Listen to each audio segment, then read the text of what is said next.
Bien-aimés dans le Seigneur, Shalom. Nous sommes dans la joie de nous retrouver ce lundi 28 novembre 2022 pour une nouvelle méditation biblique et nous vous saluons au nom de notre Seigneur et Sauveur Jésus-Christ. Nous allons lire un texte dans le livre des Nombres, Nombres chapitre 6. Nous lirons le verset du verset 24 au verset 26 et nous allons lire dans 3 versions différentes. Dans 8 secondes, il est dit « Que l'Éternel te bénisse et qu'il te garde. Que l'Éternel fasse luire sa face sur toi et qu'il t'accorde sa grâce. Que l'Éternel tourne sa face vers toi et qu'il te donne la paix. » Dans la version Bible du Semeur, il est dit « Que l'Éternel te bénisse et te protège. Que l'Éternel te regarde avec bonté et qu'il te fasse grâce.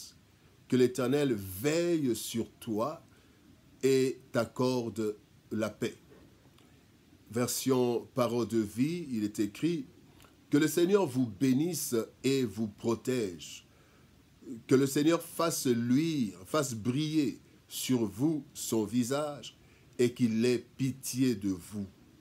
Qu'il vous regarde avec bonté et qu'il vous donne la paix. » Béni et protégé.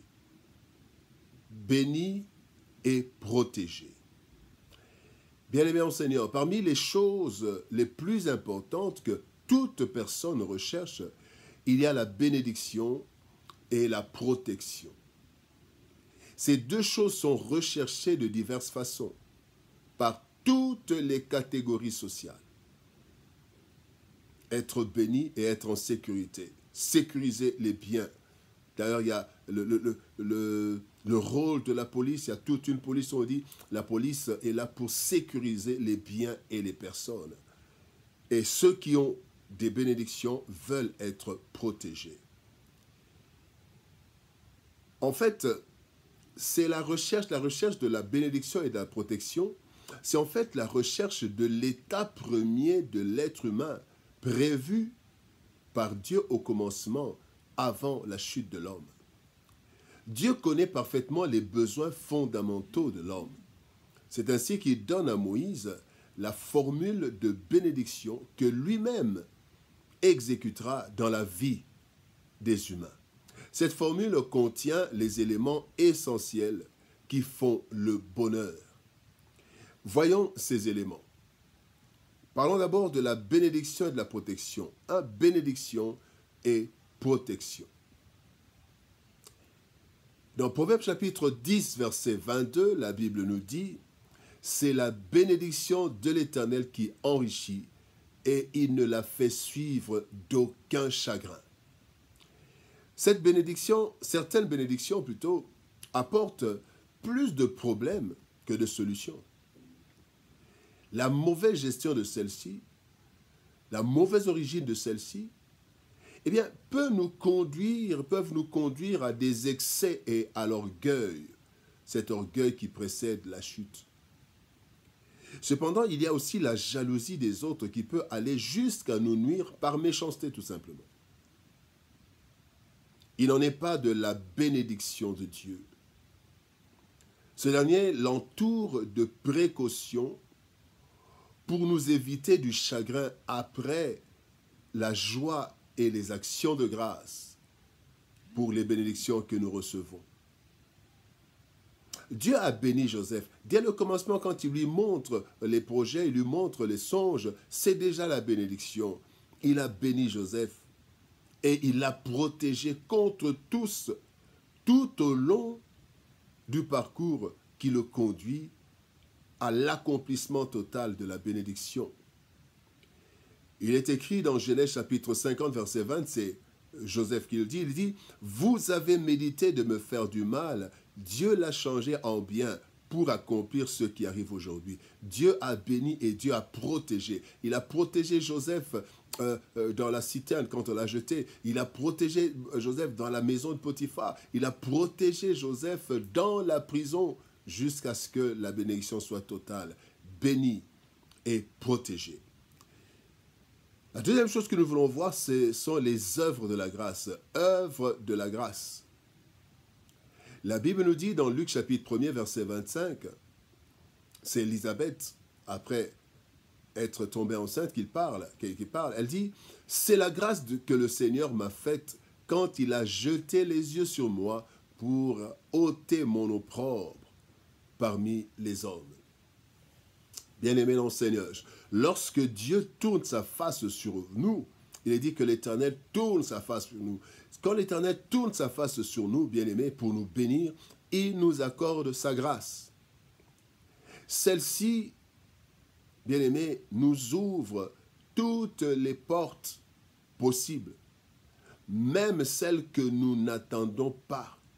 Ainsi, la bénédiction de Dieu écarte les murailles que la vie a placées devant nous à cause de nos erreurs, à cause de notre infidélité, à cause de notre faiblesse, à cause de notre indignité. Eh bien, le Seigneur rend tout possible par amour et par souveraineté.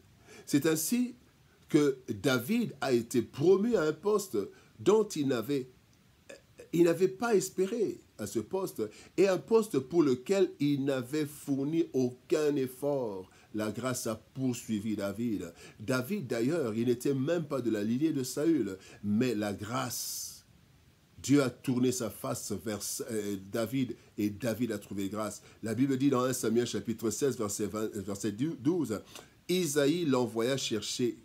Or, il était blond avec de beaux yeux et une belle figure. L'Éternel dit à Samuel, « Lève-toi, oins-le, car c'est lui. » Le prophète a failli se tromper. Les parents n'ont même pas pensé à David. Mais la grâce de David est allée chercher David là où les hommes l'avaient oublié. Oui, la grâce, les œuvres de la grâce. Et la bénédiction continue en disant que l'Éternel tourne sa face sur vous et qu'il vous accorde la paix. Troisième chose que nous voulons voir, ce sont les œuvres de la paix. Dans Jean chapitre 14, verset 27, le Seigneur Jésus-Christ dit à ses disciples, « Je vous laisse la paix, je vous donne ma paix. Je ne vous donne pas comme le monde donne, que votre cœur ne se trouble point et ne s'alarme point. Je vous donne la paix. » Cette paix protège, cette paix fait que vous n'ayez pas de trouble, que vous ne soyez pas troublés. Lorsque le Seigneur, faisant luire sa face sur nous, nous apporte sa bénédiction, il nous apporte aussi sa protection, qui nous donne la paix. Sa protection afin que notre joie ne soit pas écourtée par l'ennemi, qui peut, bien aimé, nous agresser ou par des personnes méchantes, malveillantes, ou par des événements qui anéantissent même notre bénédiction. Mais aussi, Dieu nous protège contre nous-mêmes. Il nous protège contre l'ennemi qui veut éteindre notre joie, la joie de la bénédiction, mais il nous protège aussi contre nous-mêmes. Il nous protège de l'orgueil en nous qui peut nous détruire, qui peut détruire la bénédiction. Et il en a été ainsi pour Paul, béni par la connaissance de Dieu. Eh bien, la Bible dit que Dieu a placé une écharde pour empêcher Paul de devenir orgueilleux à cause de la connaissance. Lisons 2 Corinthiens chapitre 12, verset 7. C'est Paul lui-même qui parle et dit « Et pour que je ne sois pas enflé d'orgueil à cause de l'excellence de ces révélations, il m'a été mis une écharde dans la chair, un ange de Satan pour me souffleter et m'empêcher de m'enorgueillir. » Dieu nous protège.